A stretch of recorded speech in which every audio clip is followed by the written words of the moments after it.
Well, what do you know? It's time for another episode. I hope you're ready for some arcade action, video games, toys, you know, the usual. Let's get right into it, because we have a full 5 minutes for you. Destination Ed. So I recently had the opportunity to go to the Arcade Expo 3.0 in Banning, California. Now, there's a lot to fill here in a minute, so I'm going to speed through it. We have the pinball section, which was huge. It's a giant warehouse, not really air conditioned that well. And then it's a giant arcade warehouse, not air conditioned that well. It has tons of games, tons of retro pinball machines, tons of retro arcade machines. Everything from the 70s, 80s, and 90s. Although 90s arcade games are kind of scarce, to be honest, but pinball machines, they had everything. They had some personal favorites there, like Shinobi, Cobra Command, and Cliffhanger, Space Ace, Dragon Slayer, Alien Syndrome, to name a few. There's some really good games there, Forgotten World. They had some Street Fighters. They had some other games too. Of course, pinball, pretty much any title you can think of that's come out in the past 10, 20 years was there, including brand new ones from Stern, including the 1960s Batman with a nice little TV screen in the marquee there. And Pac-Man champion world record holder Billy Mitchell was there too. Destination Ed.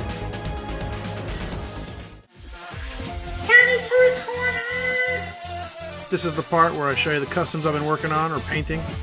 These are little figures you get in capsule machines. I've been collecting for quite some time. This is my old apartment. For reference, this is the scale here. There's a quarter. Next to our token marker. This is the Dragon Quest toy time. These guys are little characters from the Japanese RPG series called Dragon Quest. They're little medieval characters made by the guy who made Dragon Ball. Well, that guy's not a Dragon Quest character. Anyway, these are my little characters. I painted most of them. Some of them I just touched up because they come already pre-painted. They're pretty good. That's the slime. The slime is like the main character, mascot. Anyway, these guys are my Dragon Quest characters. And then we go into Madballs.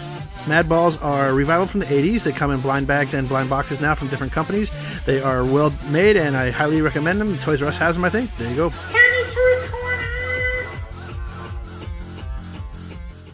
Video Game Zone. Thanks to Arcade Expo, let's revisit some arcade classics like 1987's Sega Shinobi, a classic side-scroller where you have to rescue your students and kill ninjas and guys who have guns and kill bosses. It was a fun game. It's really, really hard to find these days, I think, but it's a really good one.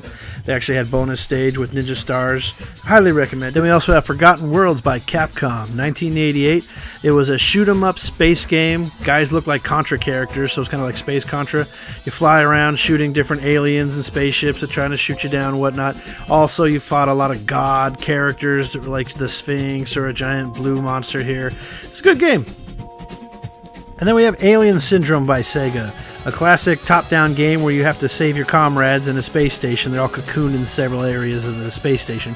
And you got these aliens that multiply and stuff, and then you fight the bosses, and you have to do it all in a time limit before the bomb goes off and you explode.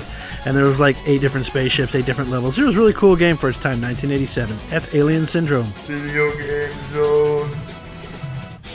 Last but not least, so in keeping with this episode's theme, hurry the hell up, let's do a karaoke with Danny with the fastest possible song I could think of. REM's It's the End of the World as We Know It, and I Feel Fine. Let's read it starts with an earthquake, birds and snakes, an airplane. Winnie Bruce is not afraid. Eye of a hurricane, listen to your soft turn, rolls to its own knees, dummies of your own needs, feed it up an ox feed, breath no strength on, ladder touch chatter with beer fight down, like fire in a fire representing 7 games and a government for hire at a combat site. Look at us coming in a hurry with the furries bringing down your neck. Tina, Tina, Tina, double truck, double crop, look at that flow, high, high, ten, overflow, population, coming through, follow you, save yourself, rolls to its own knees, listen to your heart, lean, dummy with the direction, and the moon, and the right, right, you can picture, like, slam, right, right, feeling, pretty sight. It's the end of the world as we know it. It's the end of the world as we know it. It's the end of the world as we know it, and I feel fine. You can park the Donkey Kong porn tower, slash and burn, return, listen to yourself, turn, lock it in, uniform, and put burning blood, listen every minute, escalate, automated, with the rate, wanna kill a lot of more, step down, watch a heel, crush, crush, this means no fear, gotta live, renegade, steer clear, let's turn, return, and the turn, and the right, offer me solutions, offer me alternatives, and I decline. It's the end of the world as we know it. It's the end of the world as we know it. It's the end of the world as we know it, and I feel fine. Phew. Well, there's another pop-up G-show, everybody. That makes 3 so far this year, so I'm going to say we're going to do it monthly because this is the end of March. Not that it matters. WonderCon's right around the corner, so we'll have that and a bunch of other stuff that you'll enjoy. Or not, I don't care. End transmission.